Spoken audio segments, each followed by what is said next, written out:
E aí, pronto para revisar um dos temas que mais derrubam candidatos na prova? Hoje a gente vai direto ao ponto, sem enrolação. O foco aqui é aprender exatamente as pegadinhas que as bancas usam para eliminar quem estuda no piloto automático. Entender as instituições autorizadas e o mercado de câmbio exige estratégia, e é exatamente essa visão tática que nós vamos construir agora. Olha só, a banca adora afirmar que se a taxa de câmbio sobe, a moeda nacional se valoriza. Errado! No Brasil, a gente usa a chamada convenção do incerto. Sabe o que isso significa na prática? Significa que a gente cota quantos reais são necessários para comprar um único dólar. Então, a realidade nua e crua é esta. Se a taxa de câmbio sobe, você precisa de muito mais reais para comprar o mesmíssimo dólar. Ou seja, o real desvalorizou. Guarde esse detalhe, porque ele é a base absoluta para não cair em armadilhas bobas. E isso leva a gente para uma pergunta clássica. Imagina a seguinte situação de prova. Se a instituição financeira vendeu mais reais nas suas operações de câmbio, a posição dela é comprada ou vendida? O examinador vai tentar te convencer de que, como a instituição tem um monte de reais rolando ali, a posição seria vendida. Mas será que é assim que a banda toca na legislação? Absolutamente não. Vamos destruir essa pegadinha de uma vez por todas. A regra de ouro no mercado de câmbio é uma só. A posição refere-se sempre e sem exceção à moeda estrangeira. Pensa comigo. Se o banco vendeu mais reais, é porque na outra ponta ele comprou mais dólares, certo? Logo, se houve mais compra de dólares do que venda, a posição de câmbio dessa instituição é comprada. Por outro lado, se a venda de dólares for maior que a compra, a posição é vendida. Foca sempre na moeda estrangeira, que o erro simplesmente desaparece. Avançando para a estrutura do sistema financeiro, você precisa dominar quem manda e quem obedece. A banca adora essa diferença. Ela vai tentar inverter essas duas funções só para te confundir. De um lado, a gente tem o CMN, o Conselho Monetário Nacional. Ele é o chefe, o órgão normativo supremo, que apenas define as diretrizes gerais e as normas. Do outro lado está o Banco Central do Brasil, o nosso BCB. É o BCB quem coloca a mão na massa. Ele autoriza o funcionamento das instituições, fiscaliza o mercado, punindo quem pisa na bola e executa ativamente a política cambial. A regra é clara: o CMN manda, o BCB executa. E por falar em autorização, quem é que realmente pode fazer de tudo no mercado de câmbio? As instituições com autorização plena, ou seja, aquelas que podem realizar absolutamente todas as operações previstas em lei, formam a verdadeira elite do sistema. Estamos falando dos bancos múltiplos, bancos comerciais, caixas econômicas e, claro, os bancos de câmbio. Se a questão falar sobre uma operação irrestrita e super ampla, a resposta certa vai ser um desses gigantes. Agora, respira fundo e presta muita atenção aqui, porque isso cai muito em prova. Existem instituições que atuam com limites operacionais bem engessados. As corretoras e as DTVMs, que são as distribuidoras de títulos e valores mobiliários, não podem sair por aí fazendo qualquer transação. Elas têm uma restrição dura. Só podem fazer operações com clientes exclusivamente para liquidação pronta. E o detalhe que você tem que gravar agora, o limite máximo permitido é de até 300 mil dólares. Se a questão tentar te empurrar uma corretora fechando uma operação de 500 mil dólares, já sabe, né? Alternativa errada na hora. Ampliando a nossa visão para o cenário macro do Sistema Financeiro Nacional, o SFN, surge uma dúvida bem técnica. Como o Banco Central calcula a posição global de câmbio do sistema todo? Basicamente, ele soma as posições de todos os bancos autorizados, mas não inclui a própria posição do Banco Central nessa conta. A lógica é simples. Se um banco vende dólares para outro banco autorizado, o dinheiro só mudou de bolso dentro do mesmo sistema. Então, a posição geral do SFN não se altera. Mas se um banco opera diretamente comprando ou vendendo para o Banco Central, aí a moeda estrangeira efetivamente entrou ou saiu do mercado. Nesse caso específico, a posição de câmbio do SFN inteiro é alterada. Bom, já entendemos quem tem autorização. O próximo passo é dominar o que eles operam. A modalidade mais básica de todas e que vira e mexe aparece nos conceitos introdutórios é o câmbio manual. A definição é muito direta. É a compra e venda de moeda estrangeira em espécie, dinheiro físico mesmo. É aquela transação clássica no balcão da casa de câmbio antes de você fazer uma viagem internacional. Bater o olho na palavra moeda física ou em espécie na prova pode marcar câmbio manual sem medo. Mas atenção máxima aos limites que a lei impõe para essas operações. Transações pequenininhas são menos burocráticas, mas a partir de um certo teto a coisa fica séria. A formalização da operação, assinando os famosos contratos de câmbio, é absolutamente obrigatória para valores que passem de 10 mil dólares, ou o equivalente em outras moedas. A banca vai tentar jogar um verde colocando valores como 5 mil, 50 mil ou até 100 mil reais nas alternativas para te confundir.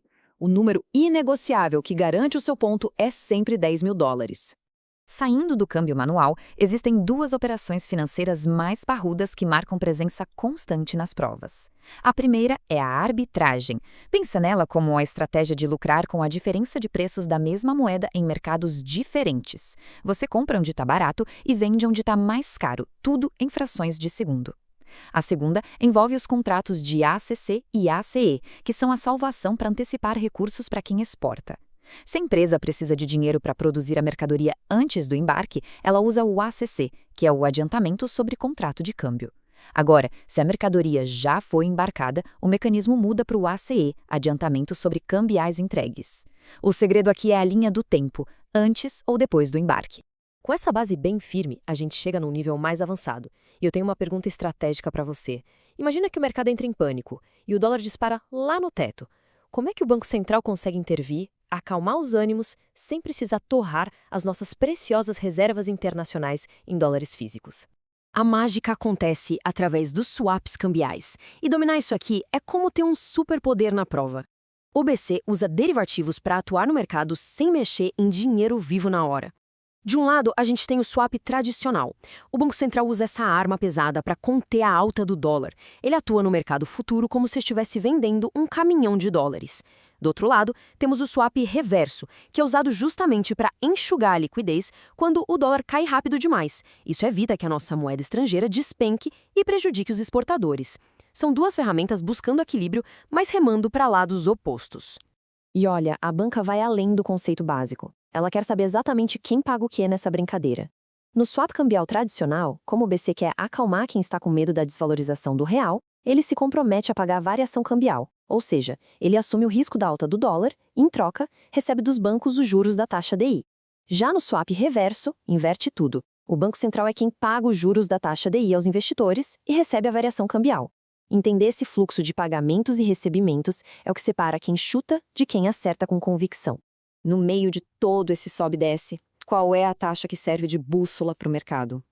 Tem duas que caem muito em prova. A primeira é a famosa PTAX, a taxa de câmbio oficial de referência, que é calculada e divulgada todo santo dia pelo Banco Central. Ela é a média pura das cotações do mercado interbancário ao longo do dia. A segunda é a taxa de repasse e cobertura. Essa é mais de bastidor, sabe? Ela é o parâmetro exato usado quando os bancos estão com excesso de dólares sobrando na posição e precisam repassar ou liquidar esse excedente direto com o Banco Central. Tudo isso que a gente viu acontece dentro de um ecossistema econômico muito específico, o nosso regime cambial. A prova vai exigir que você saiba a diferença entre os dois principais modelos. No câmbio fixo, o governo bate na mesa e diz: o dólar vale X e ponto final. Mas para sustentar isso, ele precisa de um volume absurdo de reservas. Já no câmbio flutuante ou flexível, que é o que o Brasil usa na modalidade de flutuação suja, o preço da moeda é livre, ele é decidido pelas forças do mercado, por oferta e demanda. O Banco Central só entra em campo pontualmente, para dar aquela suavizada quando a volatilidade passa dos limites. Atenção aqui, porque a gente vai entrar numa fórmula que assusta muita gente, mas que na verdade é super lógica. É a fórmula da taxa de câmbio real. Por que ela existe? Porque a taxa nominal, aquela que aparece no letreiro da casa de câmbio, não te conta a história inteira. A taxa de câmbio real serve para medir o nível de preço relativo dos bens e serviços entre países diferentes. E o mais importante para sua prova, é ela quem define o nosso grau de competitividade lá fora. Destrinchando isso matematicamente, fica muito simples. O E minúsculo é a sua taxa de câmbio nominal, o preço cru da moeda. O P com um asterisco simboliza a inflação, o nível de preços lá fora, no exterior. E o P normal é a nossa inflação aqui dentro, no mercado nacional. Basicamente, a taxa de câmbio real pega o câmbio nominal e ajusta dando um desconto na diferença de inflação entre o Brasil e uma economia de fora, tipo os Estados Unidos. É o nosso poder real de compra e venda. Isso cai muito em prova e tem uma lógica econômica perfeita. Se o câmbio real está alto, a nossa moeda está desvalorizada, o que deixa o produto brasileiro baratíssimo e super atrativo lá fora. Qual o resultado? As exportações disparam e as importações caem, porque comprar de fora fica caro demais pra gente. O inverso também é matemático. Se o câmbio real é baixo, nosso produto fica caro lá fora, então as exportações caem e os produtos gringos ficam mais baratos aqui dentro, fazendo as importações subirem. Dominar esse vai e vem é absolutamente crucial. Gente, um alerta vital aqui antes da gente consolidar tudo. O mercado paralelo de câmbio é crime. A lei não abre brecha, é uma prática ilegal e ponto. Na sua prova, qualquer alternativa que sugira fazer uma operação de câmbio fora das instituições autorizadas pelo Banco Central, não importa a urgência ou se o valor é pequeno, está completamente, redondamente incorreta. Nunca caia nessa pegadinha de moralidade ou flexibilidade em questões objetivas. Chegamos na hora do sprint final. Esse é o resumo estratégico desenhado para retenção absoluta. Vamos recapitular bem rápido. CMN dá as diretrizes. BCB fiscaliza e executa. Posição de câmbio, não importa qual seja, olha sempre para a moeda estrangeira. Corretoras e DTVMs operam travadas num limite de $300 mil só para liquidação pronta. E por fim, contratos de câmbio formais só são obrigatórios para operações acima de $10 mil. Guarda esses dados porque eles formam a espinha dorsal de qualquer prova sobre o tema. Se essa revisão explodiu sua mente e deixou claro como as bancas tentam te derrubar, a hora de agir é agora. Inscreva-se no canal, compartilhe com outros concurseiros, salve este vídeo para revisar depois. Ajude o canal Memória de Aprovado a alcançar mais estudantes. A construção da sua aprovação é uma jornada diária. A gente se vê na próxima revisão. Força nos estudos!